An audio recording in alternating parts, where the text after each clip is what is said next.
Just a little quick update on the beam project. This is how I'm going to get my curve for the beam. I've got a string from one side to the other, from the top corner to the top corner.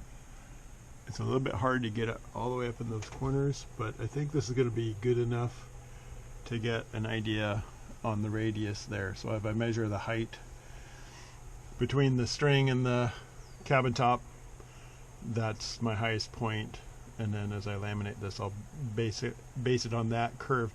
I think once this thing is laminated and then I bring it in here, if I need to, I can probably sand it down where I need to kind of get a good fit against the cabin top. But this is the first start right here, is just to get that curve going. So, alright, that's it. Sail on. I am at our new marina, which is a really cool place. It's on Sulby Island, big island just downstream of Portland and the Columbia. And one of the perks to this marina is there's this workshop that you can see here. And I'm going to open this door a little further. Really hot day today. It's been hot for the last couple of days. So I'm going to show you what I'm doing on the beams. We've got this nice work table here. And so these are dry fit. I am going to wait until there's a cooler day to glue these up. But this is how I'm going to do it. I've got 4 layers of hardwood sapele and some white oak, 4 layers.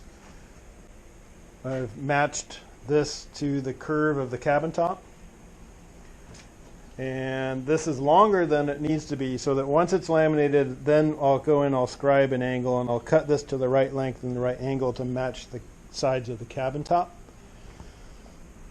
And I'll be coating these with unthickened epoxy, kind of like a first coat, and before that cures, or as that's curing, I'm going to also mix up some with the microfibers, which is really good for adhesive work, laminating, and use that as the adhesive.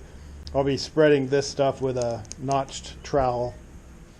You'll see I have another one over here, and that's also about the right curve. But when I was setting this up on this table, I realized that each side of the table is not the same. The table sags a little bit, so I wanted to eliminate all possible wiggle room here. So I've set up this 2x4 over here, which is screwed to the table, and I ran a line down it to make sure it's as straight as possible. So I'm gonna make one of these at a time. I'm gonna probably do this on a couple of days from now. On Friday, glue up one, and then Saturday take this one out and then glue up the second one, and we'll see how that goes. But this is a common way that people have repaired and replaced these cabin top beams in a Westsail. So I think that's it for now. Yeah, I don't think I have anything else to report right now. So I'll put a camera on myself, probably time lapse when I'm doing this, and then we'll put that in the video as well. So hey, I am going to laminate the first beam today. So I'm here in the shop. It's cooler today, so this should help with making sure that the epoxy doesn't cure up too quickly. So I've got everything laid out. I'll just kind of show you real quickly here. Got all my equipment. I've got gloves, some towels already laid out. West System epoxy 105, 205, so the basic stuff. Microfibers, adhesive filler, acetone, a couple of mixing tubs, a couple of different options for spreaders. Got my other GoPro, which I'm going to do a time lapse on. And then this is the beam, or the board I was going to mount this on. I've got my spacer blocks to get the curve. I've got all my clamps ready to go here and here. And this is the first the boards for the first beam laid out. So I'm gonna, first thing will be mix up the epoxy and then coat this side of each one and then start stacking them. And as I stack them, keep coating them with unthickened and for a sealant, and then thickened as the adhesive. So we will hopefully in about maybe 20 minutes from now have this first beam glued and clamped. All right, we'll see how it goes.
That took longer than I thought.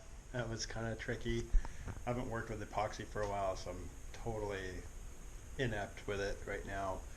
But I think I've got this thing figured out, or together, and it's clamped. I did use more clamps than I thought I was going to. And the trickiest part was just as you start to clamp these things together, they slide against each other, so they get out of alignment. So that was the trickiest part, and also just getting used to, again, like, how much epoxy do I need? It was, you know, it's kind of just a thing of experience to know like how much coverage you're going to need, and also mixing in the fibers and how much of that and how far that's going to go. So, but here it is. It's all clamped up. It's curing.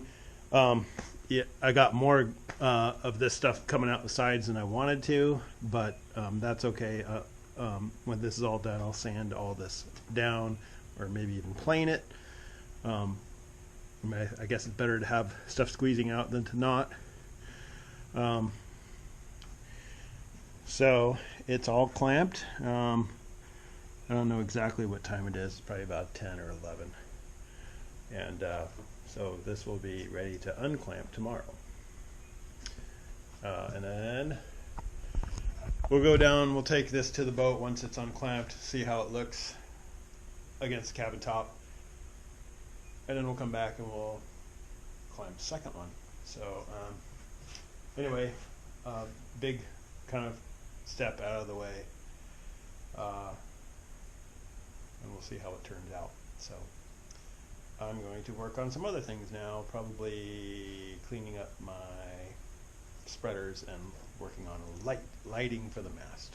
Along with the beam, I have another project going on, the mast, and I'm going to be pulling some wiring through here. So I'm going to pull spreader wires first. So this is what I've done, spliced in the new wire with the old. I'm going to pull it from the other end and hopefully not lose it inside the mast. The mast has a couple of tubes inside of it.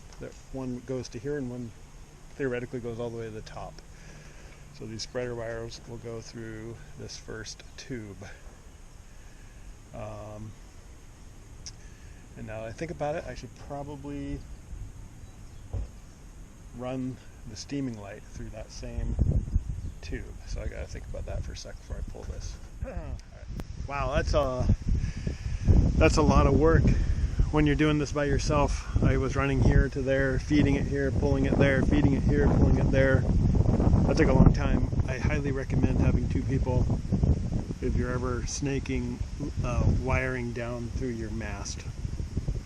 So when I do it from the mast top, I'll definitely find somebody else to help me. But it's done. I'm beat for the day.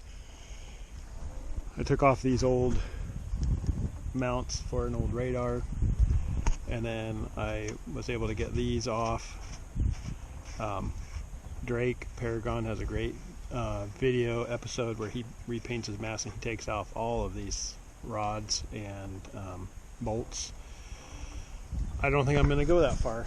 I don't have it in me, I don't think, right now, but I'm glad to have gotten this stuff off. These are pretty rusty and should be replaced anyway. So just getting this boat, using it, getting things apart and back together is a start. And I've been looking more at these cables. You know, they're getting there. Again, I don't have it in me right now to do this. I can do these probably when the mast is back up. I don't know if that's really necessarily that smart, but I can only go so far before I lose faith. Anyway, made progress today. Second beam's done, or laminated. It's curing, and got these things done. Got my spreader cables done. My steaming light is in. So it was pretty good day. So we'll just keep going. All right, sail on. Okay, it's 2 days later, and it's the moment of truth. Just getting a measurement here to see the height of the peak. Looks like about 5 1/4. So I'm going to unclamp this and then we'll measure it again and see if it springs back at all. The clamps are off, and it did spring back. It looks like it sprung back about 1/4 inch. So I need to look at that and see if that's going to be a problem for what we're doing. Hopefully not. Alright, check this out. As it turns out, the beam did fit along the cabin top fairly well, although as you'll see in later episodes, I did end up planing the ends of the beams for a better fit. Rather than changing the setup for making the second beam, I felt it would be better to make them both the same. This is some footage of laminating up the second beam. I don't claim to be any sort of expert on epoxy work, but here's some advice I would have for you. First, do a little research about materials and methods for laminating wood like this. West Systems has a lot of good books and pamphlets you can look at, and of course there are many really good YouTube channels, some of them focusing on boats. Second, make sure you have a good, clean workspace and get all your tools and materials laid out ahead of time. Think about the steps you'll be taking in your lamination work, and of course, be ready to pivot if you have a problem. Third, make sure you have enough time and don't rush yourself. Finally, yes, get lots of clamps. These beams are about 8 feet long, and I use 9 clamps. I definitely needed all of them. Depending on your materials, you may need more. Once the epoxy was set, the beams were cut to length to fit across the cabin top. I measured and checked the compound angles many times before making these cuts.